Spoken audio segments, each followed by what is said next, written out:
No. And if you look, you know, as Charles is pointing out, pretty much all of the black music that is in the charts is American.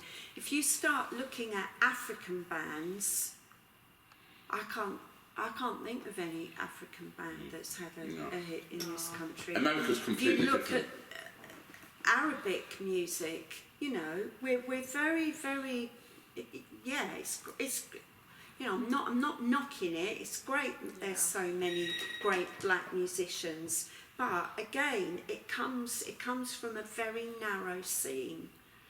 I think. Yeah, but why should we invite everybody? Because other countries don't do it.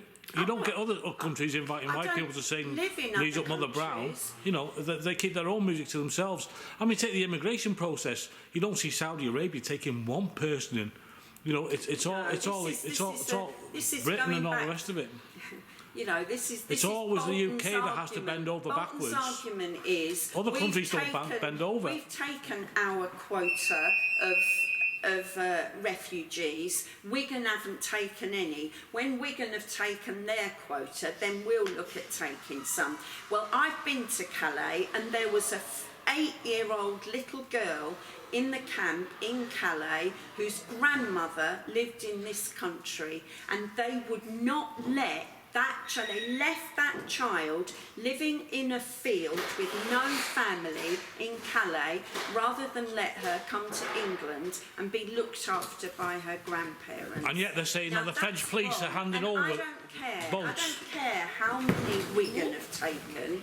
If that was my little girl, I would want her to be looked after. Well, okay, thank you. Good point. Right, I just want to end now with three guys. I was going to say there's three of you now. We've been added to. You guys are the most important of us all, really, because obviously you're the younger generation.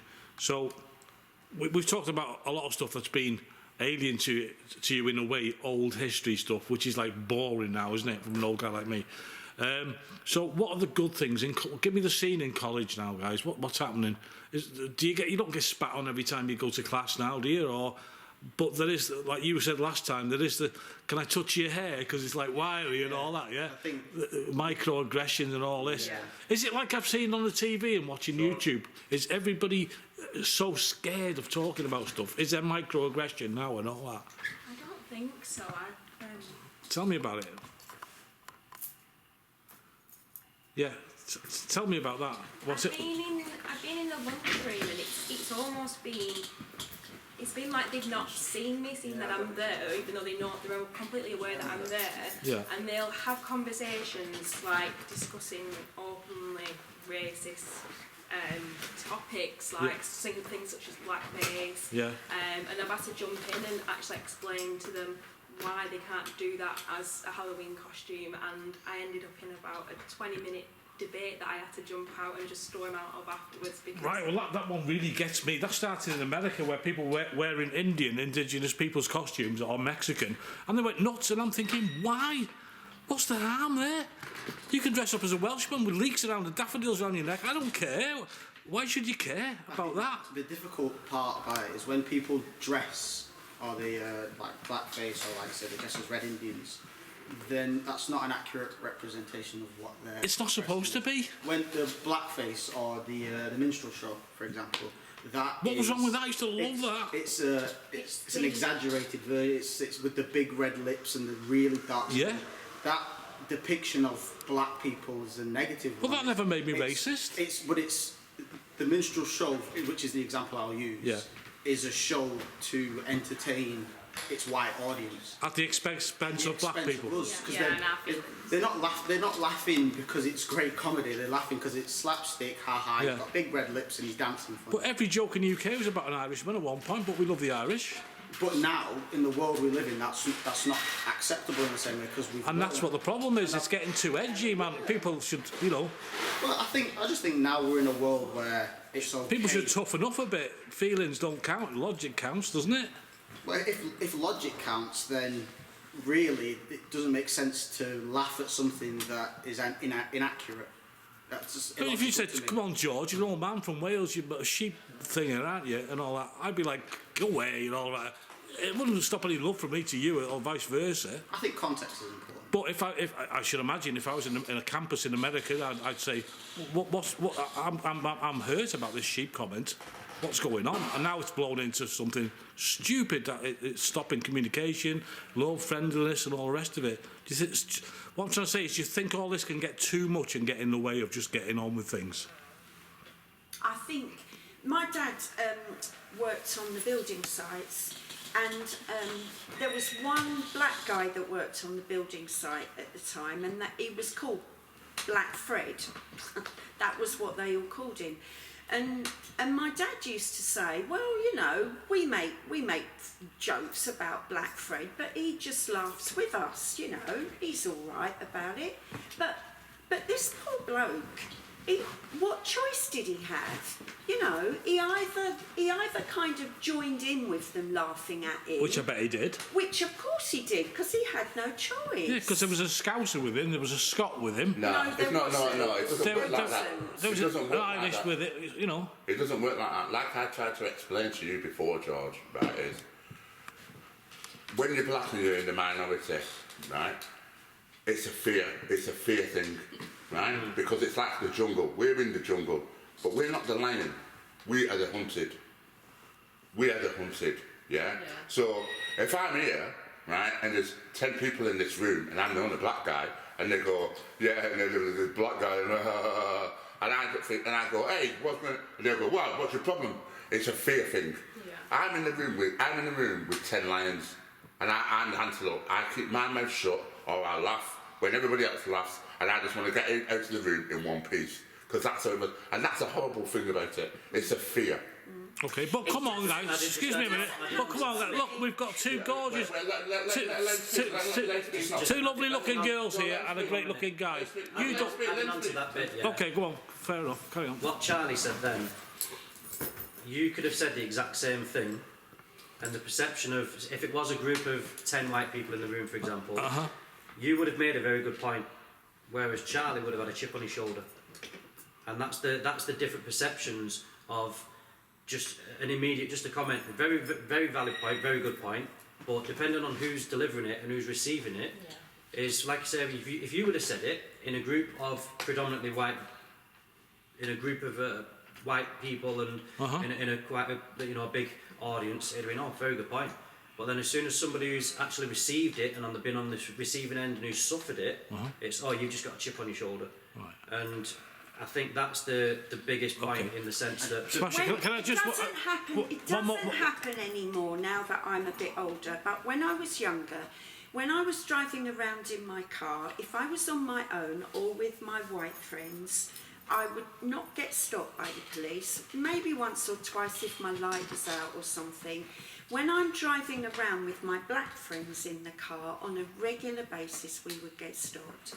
One evening they stopped us and my friend who was driving got out, and when they saw her they said, oh, I'm sorry, we thought you were a man.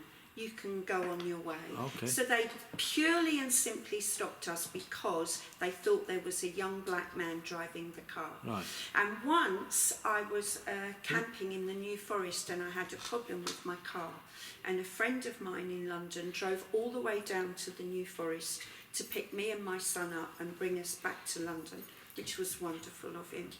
And my son was little, so we were sat in the back of the car. He was sleeping. And when we got into Knightsbridge, we got stopped by the police, and the police said to him, you know it's illegal for you to be driving around and not showing your taxi licence. And he said, I'm sorry, I don't understand what you're saying. And they had assumed that because there was a black guy driving with a woman and her son sitting in the back seat, white woman and son sitting in the back seat, they'd assumed that he was a taxi driver and were going to, they were going to nick him. Yeah. Oh, that goes on for sure, even now, definitely. I mean, I've got friends that go through all that, Right, I want to end this little tit for two, whatever it is, with you guys. Where are we going? You help me out. How should I change my attitude? Where are we going now? Are things getting better? You said last time there's hope. No. Yeah, because you've got... There's no doubt. Things are getting better. but there's still a long way to go. Right, and I remember your words exactly last time. You said, forget all this stuff, labels and all the rest of it. Yeah. Everyone just wants to be treated equally. Definitely, like I said last time, it confuses me how somebody can look at somebody and think of them differently because they've got literally different coloured skin. Like, I don't understand. I don't think I'll ever understand why. When you look at a black person, just think of them differently. I don't understand. Right. And for me, understand. I'm not one of these people that will ever say, I don't see race. We all see race. We see it. If we're being honest with each other, we see it. But I think the difficult part is breaking down your own perceptions of what you have behind that race. You're asking where we go. Yeah. The easiest question is to say, you just got to educate yourself. Yeah. You just got to educate yourself, and that's by reading, by having open conversations with people that you might know or your friends might know. I think it's just important to enlighten yourself about what and be honest with yourself. Yeah. Cool. And one last thing. I reckon I might be wrong, okay? But there's certain parts of this country where people have never spoken to a black guy or a black girl, yeah? And I think they're slightly afraid, yeah? We're inherently scared of things we don't know about. We're frightened. And it's all whipped up by the media. Yes, and that too. So I would suggest that people get to know people who are different, whether they're different in colour or different in figurement, you know, one-armed guy or what.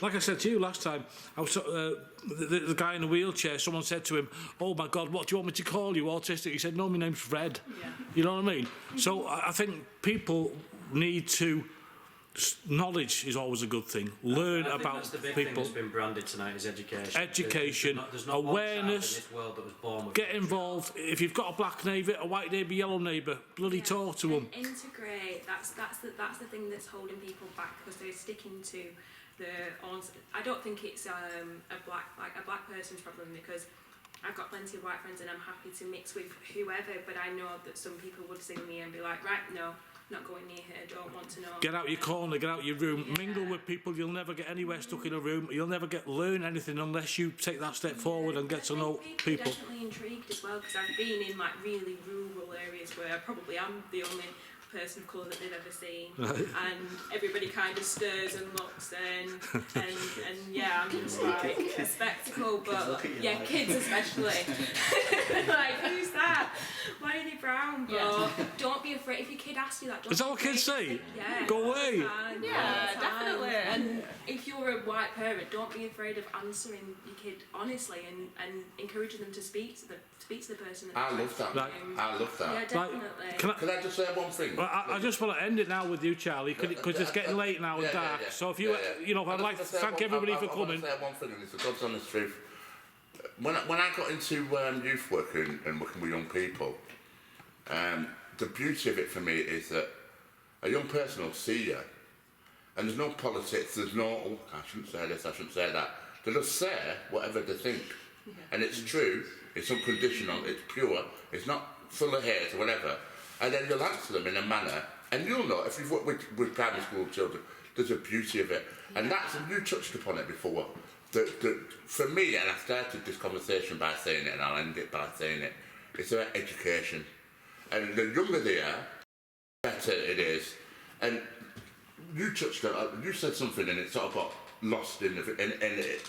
And it's probably one of the most important things that's been said today. And people are born with hate.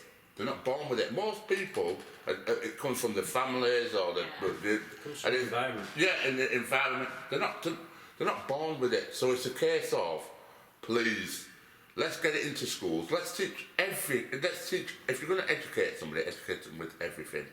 Yeah. Let's talk about slavery, let's talk about the war, let's talk about everything. And let's not sweep things under the carpet. Let's talk about everything. Do you want to thank everybody for... Yeah, absolutely. Thank you for everybody coming. Yeah, and I think hopefully when George has put this thing together, we can, I mean, my thing is that we can get this into school. Hang on, don't disappear.